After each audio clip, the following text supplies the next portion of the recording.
Hello, welcome to the GenXplainers podcast, The Perfect Song. Please like and subscribe if you haven't already. And today we're going to look at a song brought to us by none other than Mike. So Mike, why don't you tell us the song and take it away. Yeah, well, I chose Madonna's Live to Tell, which is probably my favorite of her songs. I don't know. I can't even put my finger on like why, but I've just never been a big fan of hers. But this particular song stands out to me as like a really great song that she co-wrote with Patrick Leonard, who I guess worked with her a lot on a lot of her albums with her. Mm-hmm. It was written for the movie At Close Range in 1986, starring Sean Penn, Christopher Walken, Mary Stuart Masterson, Chris Penn, another Chris Penn movie. It's her second ballad because she's really known for more of her dance hits, but Crazy for You is the first ballad, then this one. She might have had other ballads, but those are the two that got radio play, I should say. And so those are the only facts I really are sharing about it. But what I like so much about the song is that it's probably just listening lyrically, just taking it for that perspective. I think it's a very vulnerable song. It's speaking from the heart of a vulnerable person. And I like the fact that it doesn't tell you exactly what is the genesis of like the hurt or the pain that the person's going through. But what it does, it makes it vague enough where it's like it could be effective for anybody who's going through some sort of trauma or pain in their life or just dealing with scars. And I think that's what the song is about anyway. You know, it starts out with I have a tale to tell, something that's hard, something that gets so hard to hide it well. So there's something that's happened in her past and she's trying to deal with it.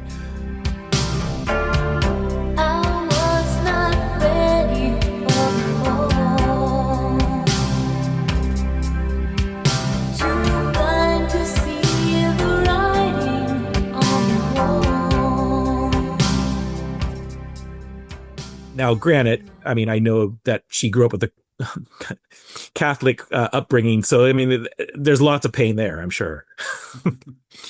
And there are, throughout the lyrics, a lot of what could be interpreted as religious symbolism throughout.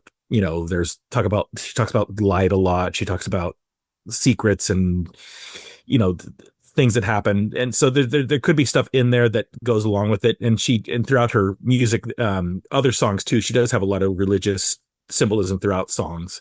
So there could be something like that in here, but I'm just talking about specifically from the ambiguity of it. You don't really ever truly know, but it is something that you could listen to and get something out of it. And I think that going to the structure of the song, I think it works so well in the sense of like the verse, chorus, verse, but the bridge is so powerful.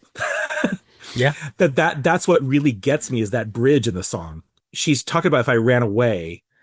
It's like it sort of speaks to me as like she was an adolescent at the time that she, not when she wrote the song, but just she's speaking from her perspective, like maybe running away from childhood trauma with her family or something like that. And I know that when she was a teen, she did run away and left school and all that stuff. So it could be that was part of what what the song meant to her, stuff like that. But I'm not. She never really got into that too much to talk about it, and at least that I could find.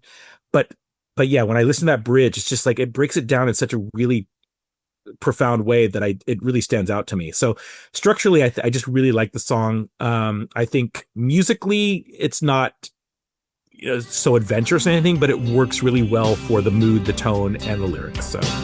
A man can tell 1,000 lies. I've learned my lesson well. Hope I live to tell the secret I have learned till then. It will burn inside of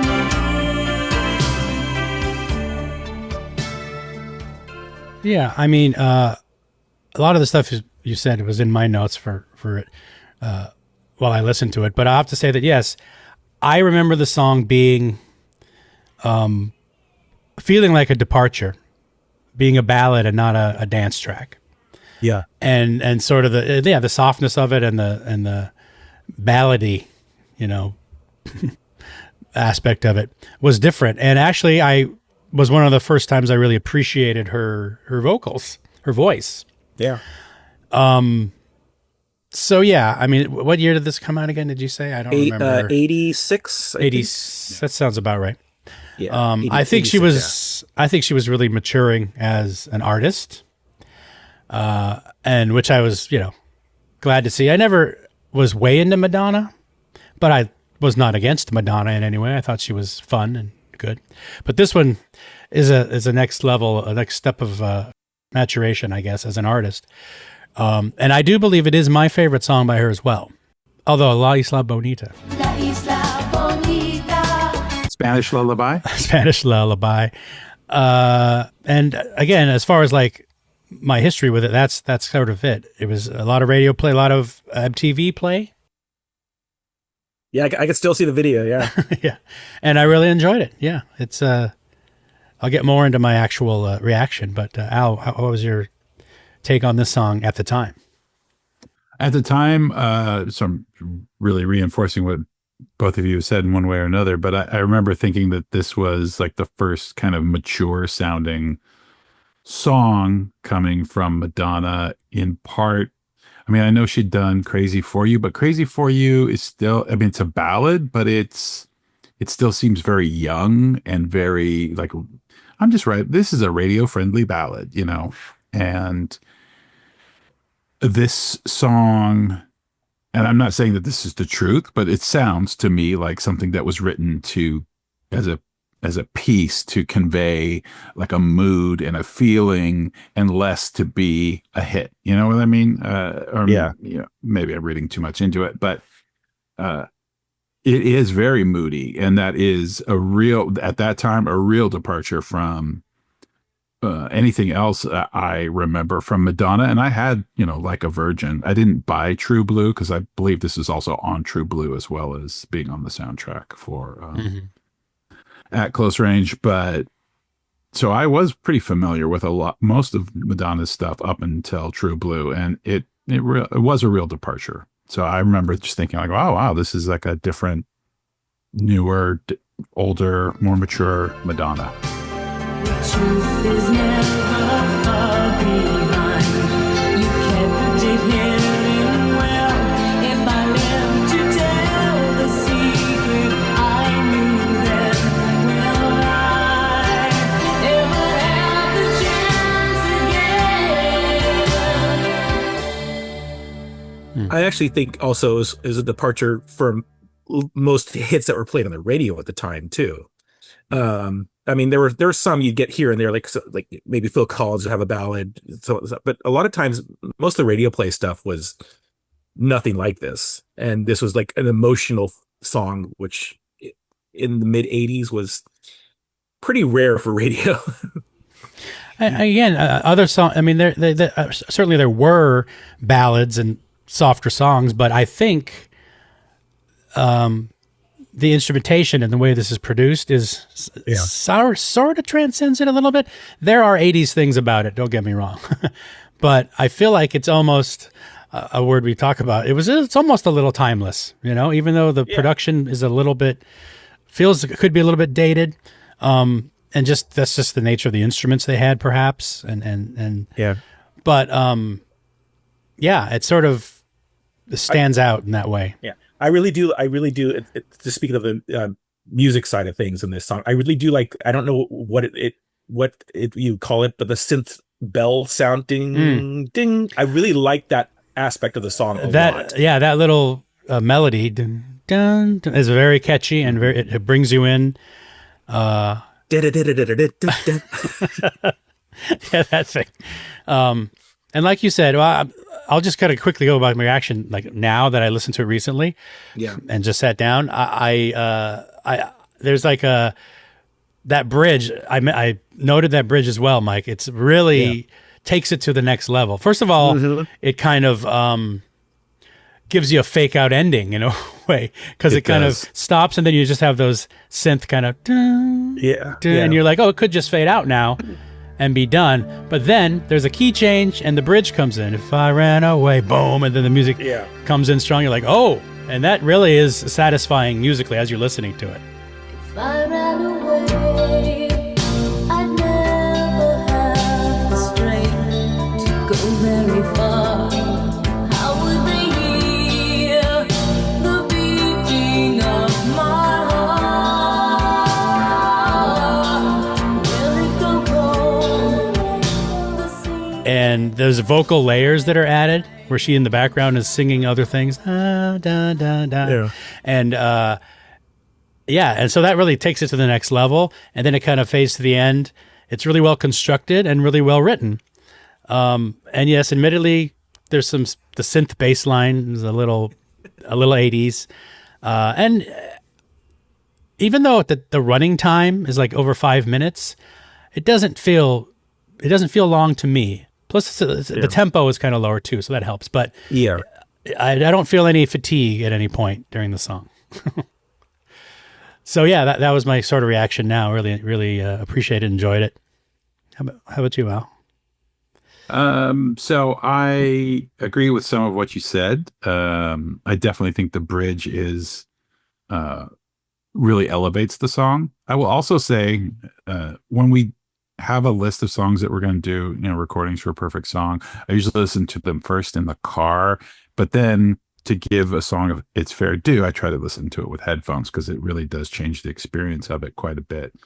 And this was one song where when I listened to it in the car, I was like, yeah, it's good, And then I listened to it with my headphones. And I'm like, okay, I'm appreciating this more because I think that bridge does have almost like, oh, I don't remember this song being this short. Okay. And then, but it's not done. Right. But when you're in a car and there's other sounds and everything, it's hard to sort of recognize that key change and the powerful kind of movement that happens in the song. Yeah, all that dynamics goes out the window because you just hear car noise usually, over everything. Yeah. So when it drops out, you don't notice as much as if you're with your headphones. Yeah. Yeah. So I definitely experienced it a lot more differently listening to it with headphones and got a stronger appreciation for it. Where I would disagree with you is it does feel a little bit long to me. But then you guys know me. I'm like Mr. Just get over with it. 2.5 minutes. Why doing 5? You could do it 2.5. Well, maybe 4. Oh, okay. I mean, this is, I mean, you can't do this song in 2.5 minutes. You can't really set the mood that she is setting. Yeah, the mood is set and she's setting you up for that end. Yeah. So it emotionally hits harder, But, I did mention it felt a tad long, but we'll see if that affects my judgment. We'll see soon. Okay. And I mentioned that you don't really know what the scars she's talking about are necessarily, but what makes that work so effectively is that when you listen to it, you're going to be affected by your own personal experience of this song. And so those scars are going to be whatever scars you attribute to those lyrics. And so it affects you more because of that, I think. The lyrics aren't so specific that, they're open-ended or vague enough that you can attach your own personal stuff to it. Yeah. And really connect that way. Yeah, which I think is to great effect in this particular song. So, yeah. We hope you're enjoying this GenXplainers podcast. Please remember to find us and follow us on social media. And we'd much appreciate a 5-star rating on the podcast platform of your choice. Now, let's get back to the show. The truth is never far behind. You kept it hidden well. If I lived to tell the secret, I knew then. Will I ever have the chance again? All right, well, let's vote on this one. Mike, you brought it. What do you think? I'm going to say yes. It's a perfect song. It captures it. I think it is timeless because you mentioned that even though it does have a little bit of that 80s synth production, I do feel that I could listen to it now and feel the same way as I did back when I first heard it. And I think it's a perfect song. All right. How about you, Al? What do you think? I'm going to say no. I was back and forth about this a lot. There's a lot to like about this song, and I just feel like the first chunk of it is a little bit longer and a little, I don't want to say monotone because that's not the right, but I feel like it builds the mood, but then it keeps doing it. And then there's the bridge. Like, I just feel like it was just a little bit much. All right. That's fair. This one I went back and forth as well. And the production and instrumentation did feel kind of dated, but in the end, it still really worked for me. So a very, very close one, but I say yes. I think it is. I think it just got there for me. And yeah, so there you go. 2 yeses and a no. No turkey. No turkey this time. No turkey, but then by majority, it's perfect, right? Well, no. By majority. It's not perfect, but it's pretty darn good. But you know what? Listeners, YouTube viewers, you be the judge. Go check it out. Let me know what you think in the comments. Let's get some engagement. We have 400 plus subscribers now. It's very exciting, everybody. Yes. So make sure you join those subscribers by subscribing now. And with that, I'm going to wrap up and say thank you to the panel again. And say bye, guys. Bye. Bye. Bye-bye.